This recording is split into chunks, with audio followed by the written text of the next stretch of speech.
My name is Emily. I'm a 28-year-old housewife living with my husband, David, who is 2 years older, and his mother. David's father passed away a few years ago, so it's just the three of us. David and I met through a matchmaker. I seriously started considering marriage after my best friend from college had a baby. In the city, being single at my age isn't unusual, but in my small town, traditional values are still strong, and almost everyone around me was married. Feeling hopeless about my job and life, I quickly agreed to meet a matchmaker suggested by a helpful acquaintance. When I first met David, my impression was that he seemed kind. Being the same age, we had a lot to talk about, and our marriage was quickly decided. Being the only son in a small town, there was an expectation from the matchmaker and everyone around us that we would live with his mother, and I didn't resist the idea. It wasn't a passionate, dramatic love, but with each date, I was drawn to David's reliability and kindness, and I looked forward to our life together. But here's the thing.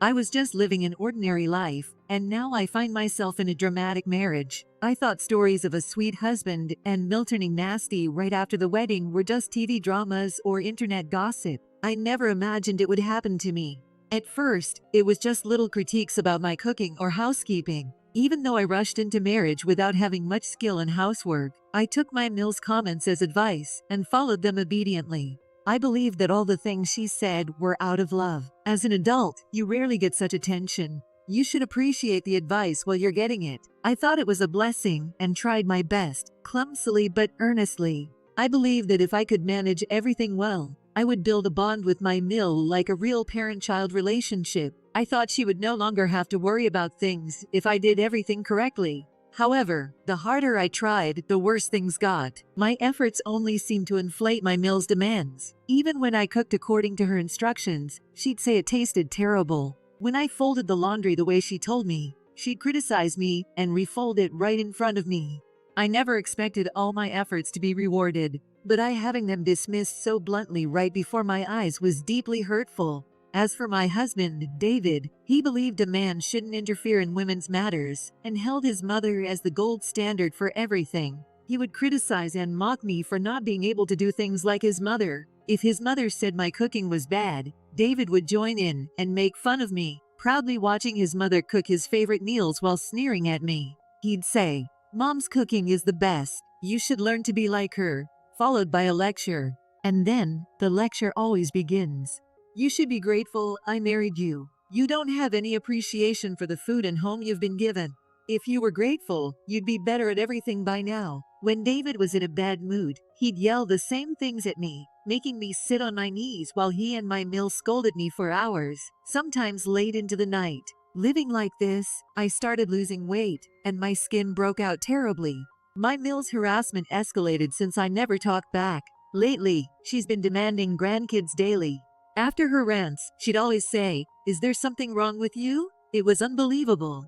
Right after we got married, she'd spy on our bedroom, and lately, she's been interfering in our intimate matters from morning till night, with David joining her in mocking and berating me.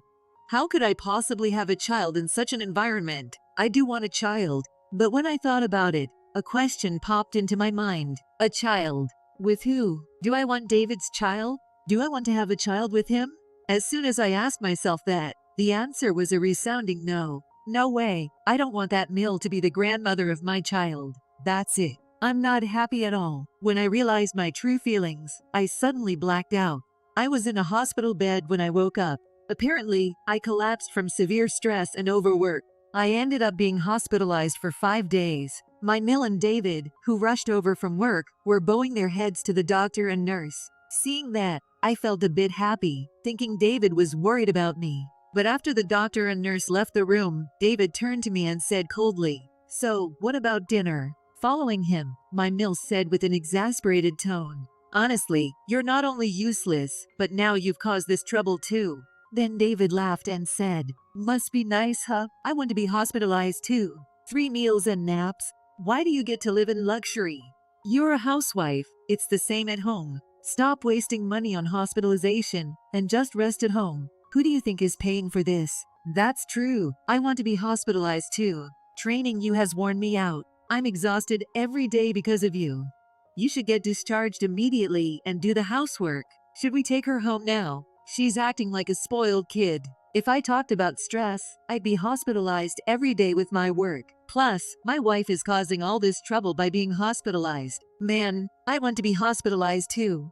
Why don't you switch with me? I need a break. Sounds good. Hey, why don't you go to work while I rest? Oh wait, you're useless. They were laughing, thinking they were joking, but being unable to move, their eyes looking down at me were genuinely terrifying. I feared they might actually do something to me when a young nurse walked in. It's late, and Emily is tired. There are more tests tomorrow, so please leave, the nurse said firmly but gently, and worried about appearances. David and my meal quietly left. Thank you. When I thanked the nurse, she smiled kindly and said, "You have it tough," with a sympathetic look. She must have overheard the conversation, I thought. The hospital room was surprisingly quiet after lights out. Normally, it might feel a bit eerie, but I was grateful for the peace. I felt liberated from that house.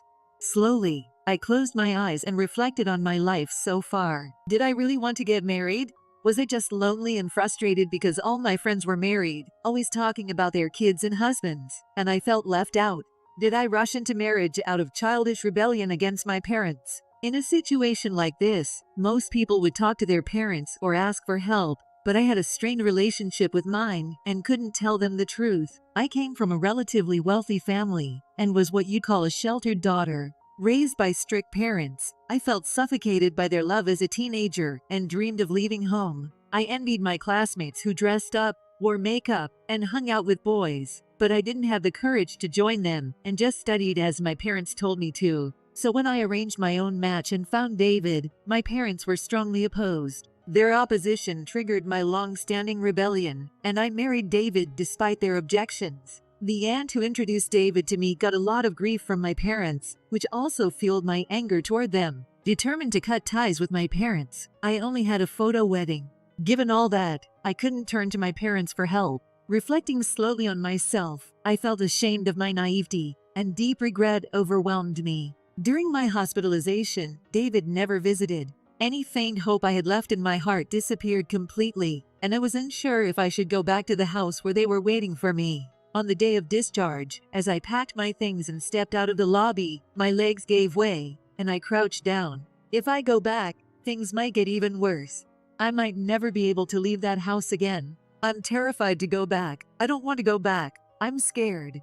The nurse who had been looking after me hurried over and gently rubbed my trembling back. At that moment, I sensed someone standing in front of me. Slowly lifting my head, my eyes widened in surprise. Mom. There stood my parents. Why? My mom looked at me worriedly. Are you okay? Let's get in the car. She gently put her arm around my shoulder. Thanking the nurse, I got into my dad's car with my mom's support. My parents' house hadn't changed at all, and a wave of nostalgia washed over me. We got a call from your mill. Why were you staying in that house for so long? Mom scolded me, but I saw tears in her eyes. Seeing that, I couldn't hold back my emotions and cried, clinging to her chest. The call from my mill was a complaint about me and to my parents. She has no sense of being a wife. She can't support David and can't even do housework properly. And now she's hospitalized? And for stress? What if the neighbors get the wrong idea? Stress is just an excuse for being spoiled and selfish. What kind of upbringing did you give her? Until she properly reflects on her actions, she won't set foot in our house again. Make sure you re-educate her and then have her apologize to us. My mom realized everything from this one-sided and outrageous call and came to get me. When I told my mom everything that had happened, she sighed, unable to hide her anger. I thought I was grown up and could handle everything myself, but in the end, I just ended up causing trouble for my parents. I'm sorry, I said sincerely to my parents. It's okay now. My mom hugged me. We're sorry too, for treating you like a child for so long. We should have trusted you more. We're sorry. It was the first time my parents and I truly understood each other. That evening, we had hamburgers, my favorite dish from childhood. It was a bit awkward, but my parents didn't mention my in-laws, and we had a pleasant meal. I took a long, relaxing bath and slept soundly in my old room. Of course, things couldn't stay like this. The next morning, when I woke up, my resolve was firm. I told my parents, who were already up and ready, about my decision to divorce. First, wash your face. My mom smiled and then turned serious. If that's your decision, we need to prepare too, right dear? She looked at my dad. That's right, my dad said, putting down his newspaper. Go wash your face and get ready. I could only give a weak reply to my mom's determined look. 1 week after staying at my parents' house, on Sunday morning, the doorbell rang loudly. On the monitor, I saw my Mill and David, both with furious expressions. Fear surged back, and I gasped, but my mom calmly answered and unlocked the door. She gave me a light pat on the back and said, "You haven't done anything wrong, so stand tall." I took a deep breath, closed my eyes, and faced them. My Mill and David barged into the living room, sat down heavily, and glared at us with their arms crossed. "What's the meaning of this? How long are you going to stay without apologizing? This is absurd. The hospital bills aren't cheap, and you're neglecting the house. Back in the day, you would have been divorced already. Do you understand?" My Mill ranted. David nodded along. Watching her rant, my mom calmly said with a smile, "You're right. We think that's best too. Let's proceed with the divorce." My Mill glared at her. "Oh, is that so? Then we'll be demanding compensation. Despite educating Emily, she's caused us so much stress and trouble." Educating, you say? Is bullying someone to the point of hospitalization your idea of education? That's. As the tension rose, my dad cleared his throat, creating a brief silence. "Well, my David is handsome, compassionate, and kind, and he's a guaranteed success. Of course, he's popular, and he's already hitting it off with a lovely girl from a good family that I like. I'd treat her like my own daughter." My Mill looked smug, as if she had delivered a final blow. But my dad's next words changed everything. "Are you saying David is seeing someone other than Emily?" My dad shot a sharp glance at my Mill, but she didn't notice at all. "That's right. The girl is very enthusiastic too. She's a perfect match for our handsome and talented David." She kept digging her own grave, unaware of the gravity of her words. "I understand. Then I'll have our lawyer contact you later. Let's leave it at that for today." My dad then looked at David and said, "David, say hello to your boss, Mr. Smith, for me. I'll also put in a good word for you." For the first time, David spoke up. "What? How do you know his name?" My dad stood up, took a leather case from a drawer, and handed a piece of paper to David. "Emily didn't tell you. Allow me to introduce myself properly." The paper was my dad's business card. David's face turned pale as he looked at it. Then he shouted, I'm so sorry," and got off the couch, apologizing. "What? What's going on? Why are you apologizing?" David's workplace was one of my dad's many properties. In other words, my dad was at the top of the entire organization. I had always kept this a secret, even from David. "Wait, what's happening? Why is David apologizing? Show me that card."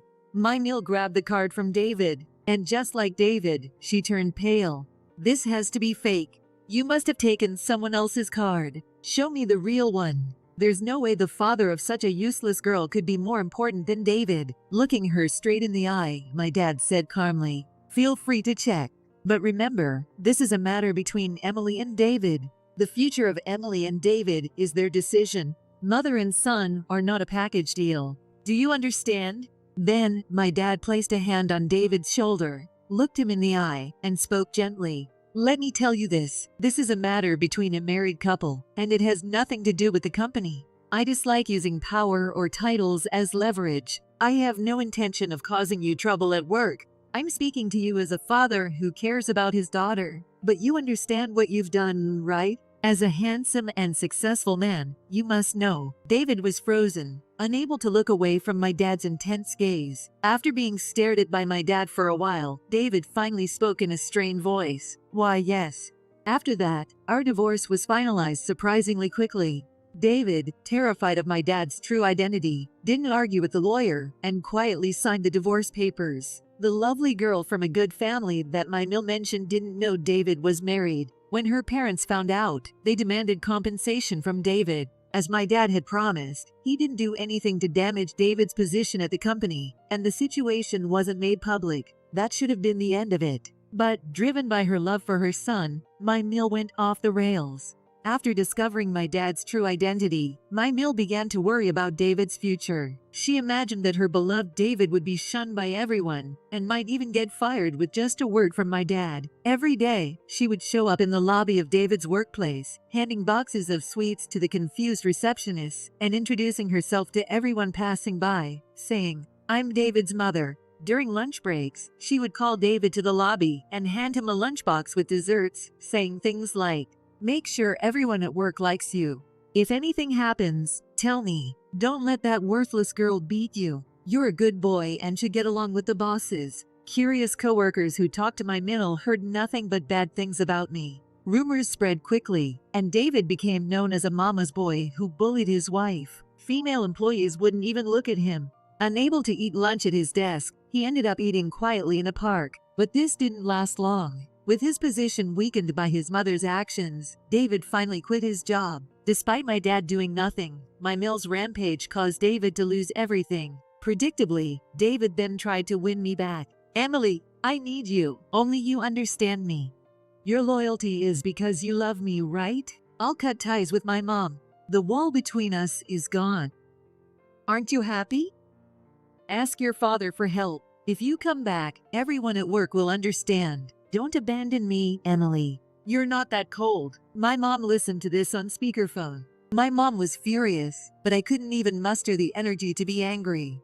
I just chuckled lightly and hung up the phone. David kept calling for a while, but when I continued to ignore him, the calls eventually stopped. Just as I felt some relief, my Mill started bombarding me with calls. Since I had blocked her number, she started calling my parents' house. Her messages were filled with accusations like, "You and your devilish daughter have ruined my life. David, who was so kind and devoted to me, is now rebelling because of you." Despite being so scared of my Mill that hearing her voice used to make me dizzy, I wasn't afraid at all now. I didn't respond to her calls, just let her talk, and recorded everything in case I needed to use it later. My Mill was oblivious and kept spilling everything.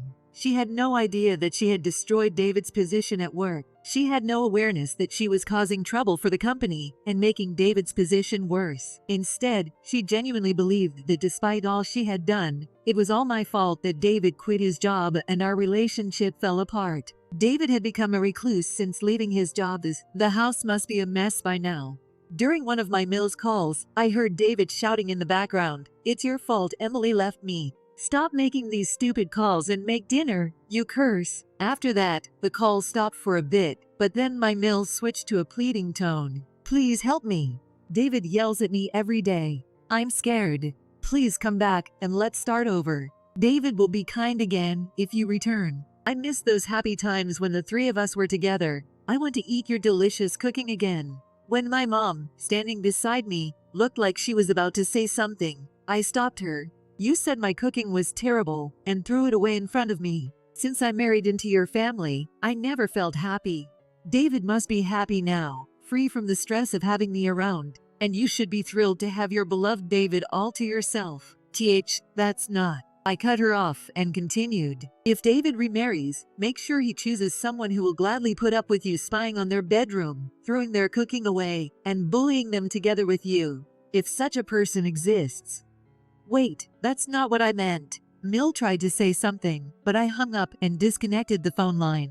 It was the first time I had spoken so firmly to my Mill. I wondered if things would have been different if I'd had the courage to do this sooner. But no, the result would have been the same.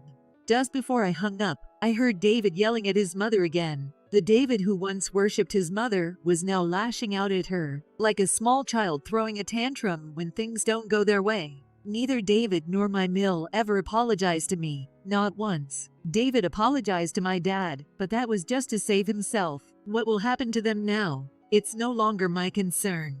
I've been freed.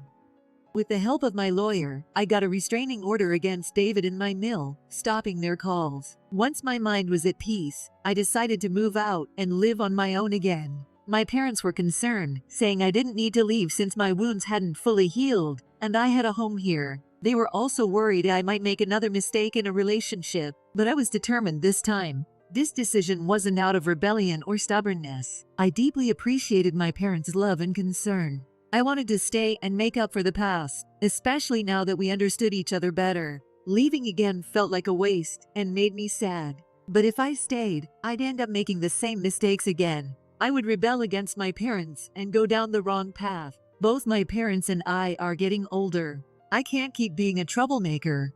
I want to give my parents real peace of mind. It's time to shed my sheltered past and grow up. Mom, Dad, I'm so grateful to you. Without you, I don't know where I'd be now. I'd have been swept away in that house without a will of my own. This isn't running away, it's growing up. And someday, I'll give you grandchildren. Thank you so much. My mom hugged me, crying, while my dad gently patted my head with a kind smile. Stop it, you too. How old do you think I am? I wanted to say it jokingly, but tears started to fall from my eyes. Marriage, divorce, living through a nightmare with David and my mill, it was all so dramatic. Honestly, at this point, I don't know if I'll ever be able to love someone again. I'm even scared to interact with older women, except for my mom. I haven't completely let go of my resentment towards them. Will there ever be a time when I can talk about it and laugh? But I need to become stronger and happy enough to wish David and my mill good fortune, because that would be the best revenge against them.